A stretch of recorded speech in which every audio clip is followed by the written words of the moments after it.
Willow Creek was a found-lost footage horror film written and directed by Bobcat Goldthwait, who most people might remember as being the loud, obnoxious, screaming guy from the Police Academy movies.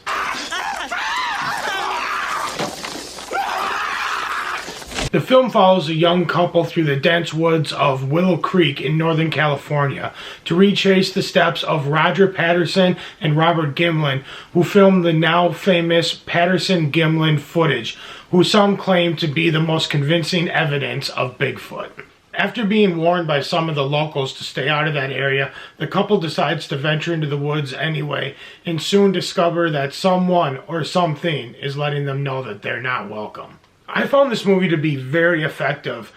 It's not horror in the traditional sense. If you're going in with this movie thinking you're going to see a lot of blood and gore, and you're not going to get any of that.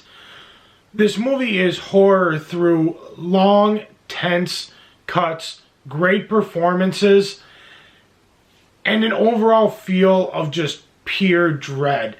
They also use sound effects to their advantage, and it's very effective and very creepy. This movie's about an hour and a half, and for the first half of the movie, it's pretty lighthearted. You know, they're coming into town, they're interviewing some of the eccentric locals, and just kind of having a good time, kind of joking around with the fact that, you know, they're there doing a documentary about Bigfoot.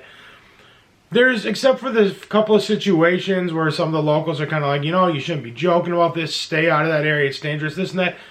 Like I said, for the most part, the beginning is pretty laid back. It's very lighthearted. There's not a whole lot of horror involved. Now, once they enter the woods, it doesn't take long for them to realize that there's some stuff going on that's a little bit unsettling.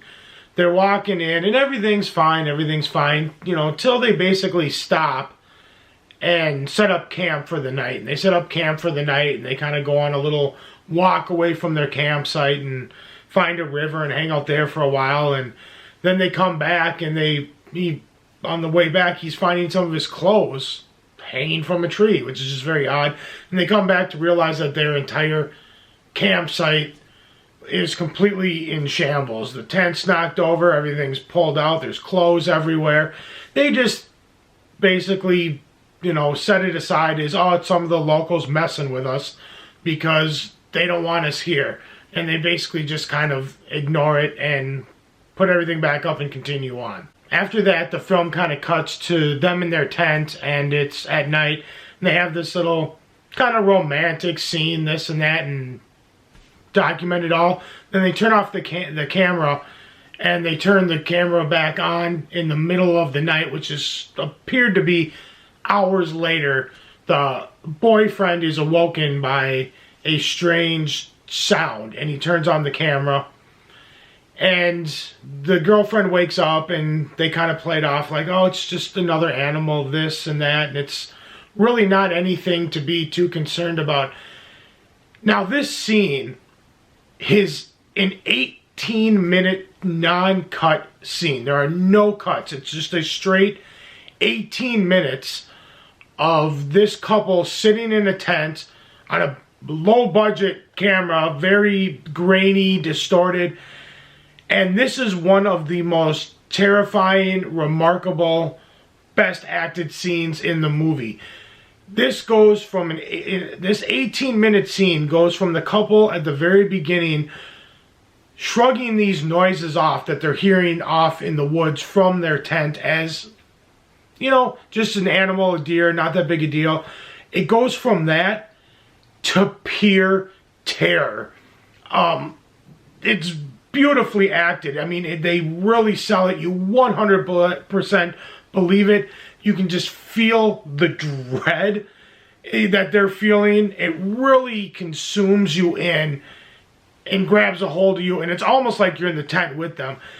It's a remarkable piece of acting. I'm not sure how many times they had to do it to pull it off, but just a full 18 minutes, and it's just goes from one thing, from, you know, not really all that scared to pure terror as the noises get weirder and get closer and basically just make this couple just go borderline insane. They do a great job of making you feel the dread along with them. It's an extremely intense and effective scene. Probably the best scene in the movie. So now, of course, after that crazy night, they pretty much stay up the rest of the night, and as soon as the sun starts to come up, they're out of there.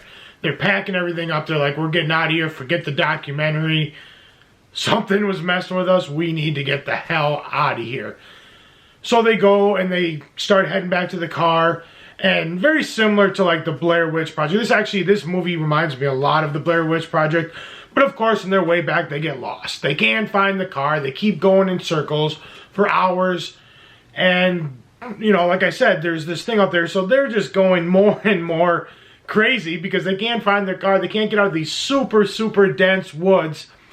And it gets to the point where they're traveling all day and they keep passing these same areas. They're like making loops. They're not getting any closer till all of a sudden it's nighttime again. And it's the next night and they're still stuck in the woods.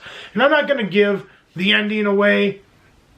I don't want to ruin that for anybody. So that's as far as I'm going to tell about the movie. But then some other stuff happens at night. And that's pretty much the end of the movie. Like I said, it's a found footage movie. So, obviously, you know that this couple didn't make it out because it's supposed to be a found footage. Somebody else found this footage is what they're playing it off as.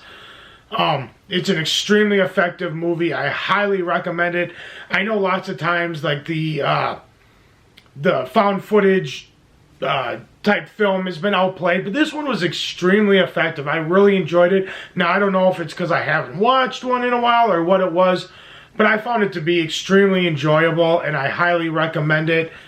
Not really a Halloween movie, but it is a good scare, low budget, about an hour and a half, and I definitely think most people would enjoy it.